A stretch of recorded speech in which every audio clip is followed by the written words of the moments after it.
अस्सलाम वालेकुम बच्चों, this is your professor of English Aqsa Ghulam. और आज हम अपना इंग्लिश का सेकेंड ईयर की इंग्लिश का फर्स्ट लेक्चर कंडक्ट करने जा रहे हैं, जिसके अंदर बेसिकली हम 3 टॉपिक्स को करेंगे cover. First, introduction of English syllabus, second, paper pattern and chapter number 1 the dying sun. Half हम चैप्टर रीड करेंगे और उसके बारे में डिस्कशन करेंगे। पहले हम टॉपिक पर आ जाते हैं अपना जी, इंट्रोडक्शन ऑफ इंग्लिश सिलेबस। अब इंग्लिश सिलेबस में हम क्या क्या कवर करने जा रहे हैं इस बार अपनी सेकेंड ईयर की इंग्लिश की बुक में। पहले तो हम करेंगे जी अपना बुक 2 पढ़ेंगे, क्योंकि हमने book 1 and book 3 first year में की थी, बुक 2 हमने नहीं की थी, तो हम बुक 2 पढ़ेंगे। बुक 2 के अंदर हमारा जो है 2 पार्ट्स हैं, प्रोज एंड हीरोज़। इन दोनों को मिला के टोटल 15 चैप्टर्स बनते हैं। प्रोज के अंदर 1 to 10 चैप्टर होंगे, जबकि 11 to 15 चैप्टर हमारे हीरोज़ में होंगे। सेकेंड बुक जो है हमारा नॉवल है goodbye mister Chips, 18 chapters हैं, ठीक है जी। अब 18 चैप्टर्स मिस्टर चिप्स में बात यह है कि हमारा कॉन्सेप्चुअल नावल है, इसके आंसर क्वेश्चन नहीं बने हुए। हम चैप्टर जब रीड करते जाएंगे तो बीच बीच में इसके आंसर क्वेश्चन बनाते जाएंगे। इन दोनों बुक्स में से हमने इस बार सिर्फ और सिर्फ सिनोनिम्स करने हैं और अपने आंसर क्वेश्चंस करने हैं, और कुछ ट्रांसलेशन वगैरह प्रिपेयर नहीं करनी है। आगे थर्ड हमारे एसेस, ठीक है जी। ऐसे हमारे बहुत इंपॉर्टेंट है इस बार इंग्लिश के लिए। आपके 15 मार्क्स का ऐसे आते हैं। उसके बाद आपके ईडियम्स आएंगे। ईडियम्स के बाद ट्रांसलेशन पैसेजेस, जिस तरह हमने फर्स्ट ईयर में इंग्लिश टू उर्दू में ट्रांसलेशन थी, इस बार हमारे उर्दू पैराग्राफ हमें दिए जाएंगे जिनको हमने इंग्लिश में ट्रांसलेट करना है। एरर करेक्शन बेसिकली आपकी सेंटेंस करेक्शन है। ग्रामर के पोर्शन में 5 मार्क्स की आती है MCQs में। उसके बाद प्रेपोजिशन भी आपके ग्रामर का पोर्शन है, जो कि MCQs की फॉर्म में 5 मार्क्स का होगा। उसके बाद हम पेपर पैटर्न को डिस्कस कर लेते हैं। हमारा 100 मार्क्स का इंग्लिश का होता है पेपर एज यूजुअल। 20 मार्क्स की ऑब्जेक्टिव, 80 मार्क्स की सब्जेक्टिव। 20 मार्क्स की ऑब्जेक्टिव में बेटा हम क्या करते हैं कि 10 मार्क्स के हमारे सिनोनिम्स आते हैं बुक 2 और नावल में से। प्रेपोजिशन और एरर करेक्शन ग्रामर का पोर्शन 5 मार्क्स का, 10 मार्क्स के ये टोटल हमारे होते हैं। तो 20 मार्क्स की हमारी ऑब्जेक्टिव हो गई। 80 मार्क्स की हमारी सब्जेक्टिव, जिसमें से 40 मार्क्स इस बार आपके शॉर्ट क्वेश्चंस के होंगे। शॉर्ट क्वेश्चंस 3 पार्ट्स में डिवाइड हैं। पहला पार्ट आपकी बुक 2 की प्रोज में से आया हुआ है, जिसमें से आपको 6 आउट ऑफ 9 करने हैं, 6 यानी 12 मार्क्स। उसके बाद बुक 2 के ही आपके हीरोज़ पोर्शन में से आपको 8 क्वेश्चन आए हुए होंगे, जिसमें से आपको 6 अटेम्प्ट करने हैं, 12 मार्क्स। उसके बाद नॉवल, जो कि बहुत इंपॉर्टेंट है, कॉन्सेप्चुअल पहले होता है, थॉरोली इसको प्रिपेयर करना है। इसमें से जो आते हैं आपको 12 दिए जाते हैं and you have to attempt 8 out of them, तो 16 मार्क्स ये। तो बेसिकली 40 मार्क्स आपके शॉर्ट क्वेश्चंस के। उसके बाद ऐसे आ जाए। ऐसे में क्या होता है कि आपको 4 चॉइसेस होती हैं, जिसमें से आपको एक अटैम्प्ट करना होता है 15 मार्क्स का। ऐसे की जो आपकी वर्ड्स की रेंज होनी चाहिए वो 500 to 600 वर्ड्स होनी चाहिए, यानी कि तकरीबन 6 पेजेस। उसके बाद ईडियम्स आ जाएँ। ईडियम्स आपके 8 होंगे, जिसमें से आपको 5 अटैम्प्ट करने हैं, यानी कि 10 मार्क्स का, जिसमें से ईच ईडियम विल हैव कि होगा जी आपका ईच ईडियम होगा 5 मार्क्स या 2 मार्क्स का, सॉरी, यानी कि 2 मार्क्स का एक ईडियम आपका होगा। और उसके बाद आ जाए आप ट्रांसलेशन पैसेजेस पे।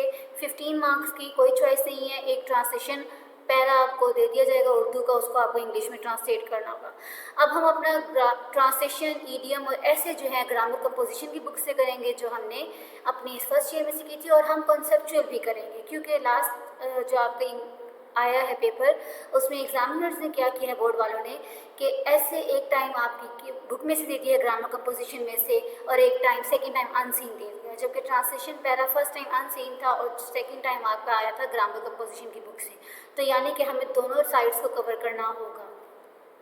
ये आपका पेपर पैटर्न। अब हम आ जाते हैं अपने मेन टॉपिक के ऊपर, जो कि हमारा फर्स्ट चैप्टर है the dying sun of book 2। Book 2 का first chapter the dying sun. अब जब हम द डाइंग वर्ड पढ़ते हैं तो हमें लगता है कि मतलब क्या होता है, मर रहा हुआ, मरा हुआ।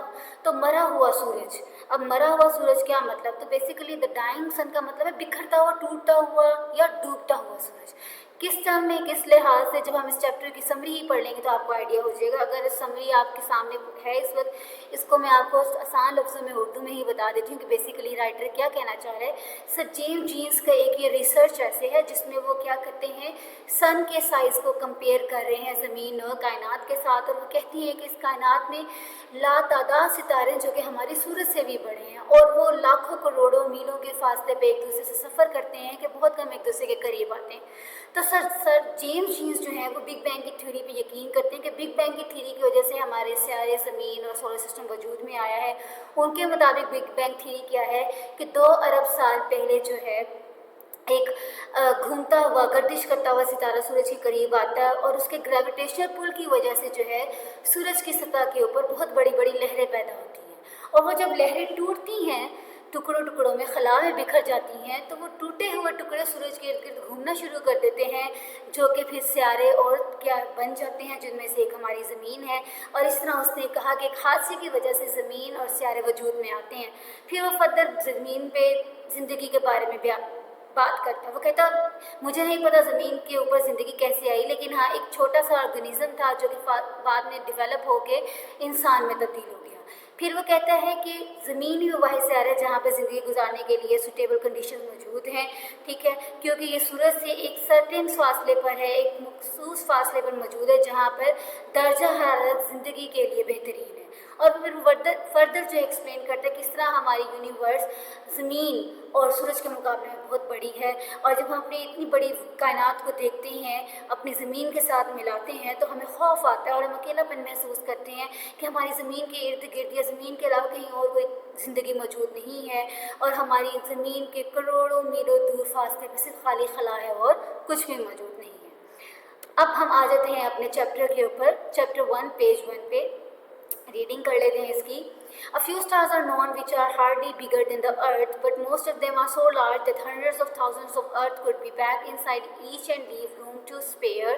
उसने कहा हम बहुत से इतने बड़े बड़े, बहुत मुश्किल है कि हम इतने बड़े बड़े सितारों को जानते हैं, और कुछ तो इतने बड़े हैं कि लाखों करोड़ों ज़मीनें उन सितारों में समा जाएं और फिर भी उनके अंदर जगह बच जाए और ज़मीनों के आने की। Here and there we find immense star large enough to contain millions and millions of earth। उसने कहा हम अक्सर ऐसे तारे ढूंढते हैं जिनमें करोड़ों ज़मीनें आ सकती हैं। and the total number of stars in the universe is probably something like the total number of grains of sand on all the seashores of the world। और उसने कहा कायनात में अगर सितारों की तादाद का अंदाज़ा लगाना है तो आप इससे लगा सकते हैं कि अगर ज़मीन पे मौजूद साहिल समंदर की हर रेत के ज़र्रे को हम काउंट करें तो उस हिसाब से उसने कहा रेत के ज़र्रे के जितने मुताबिक हैं इस कायनात में सितारे मौजूद हैं।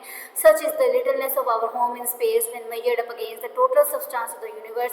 उसने कहा ये है हमारे घर की, हमारी ज़मीन का छोटापन अगर हम उसे कायनात के हुजम के साथ मिलाते हैं। तो यहाँ पर एक इंपॉर्टेंट क्वेश्चन बनता है how big is our universe. इसका आप देख लीजिएगा, आंसर यहीं से बन जाएगा। इंपॉर्टेंट सिनोनिम मैंने साइड पर लिख दिए हैं, इनको आप गो थ्रू कर देख लीजिएगा।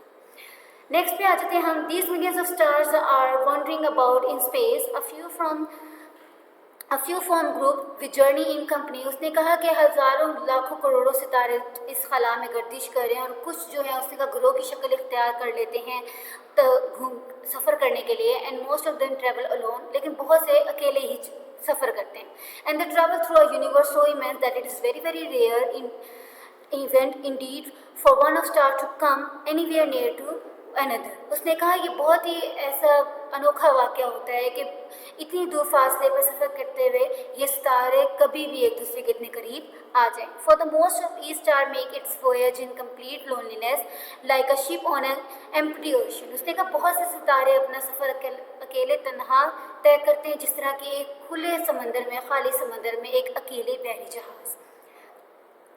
The average ship will be well over in a scale model in which the stars are shaped, the average ship will be well over 1,000,000 miles from its nearest neighbor। From this it is easy to understand why a star seldom finds another anywhere near it। उसने कहा अगर हम इसे ship के साथ एक सितारे को कंपेयर करते हैं तो आप ये अंदाज़ा लगा लें कि एक शिप जो है वो दूसरी शिप से मीलों दूर फासले पर मौजूद है। इस तरह उसने कहा कि हमें आयदा हो जाएगा कि क्यों कभी कभार सितारे एक दूसरे के करीब आते हैं, क्योंकि इनमें फासला ही लाखों करोड़ों अरबों मीलों का है।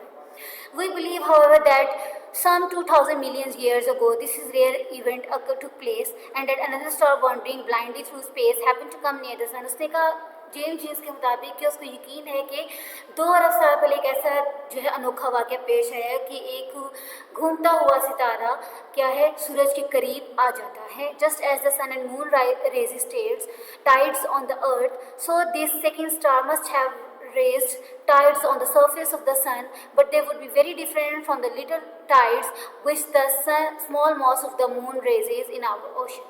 उसने कहा कि हो सकता है कि जिस तरह सूरज जो चांद जो है ज़मीन की सतह के ऊपर समंदर में जो है ख़ास तौर पे लहरों के उठने का बायस बनते हैं, इस तरह उसने कहा इस सितारे ने भी जो है सूरज की सतह के ऊपर जाके लहरें उठाई, लेकिन ये लहरें बिल्कुल मुख्तलिफ थी उन लहरों से जो कि ज़मीन की सूरज चांद की वजह से हमारी ज़मीन पे पैदा होती है। हमारी ज़मीन पे पैदा होने वाली उसने कहा लहरें छोटी थी, जबकि इस सूरज की सतह पे पैदा होने वाली लहरें बहुत बड़ी थी। An immense tidal wave must have travelled over the surface of the sun, at least forming a mountain so high that we can hardly imagine. उसने कहा इतनी बड़ी लहर पैदा हो गई कि हम तस्वर कर इतना बड़ा उसकी वजह से एक पहाड़ बन गया, इतना बड़ा पहाड़ कि हम उसका तस्वर भी नहीं कर सकते।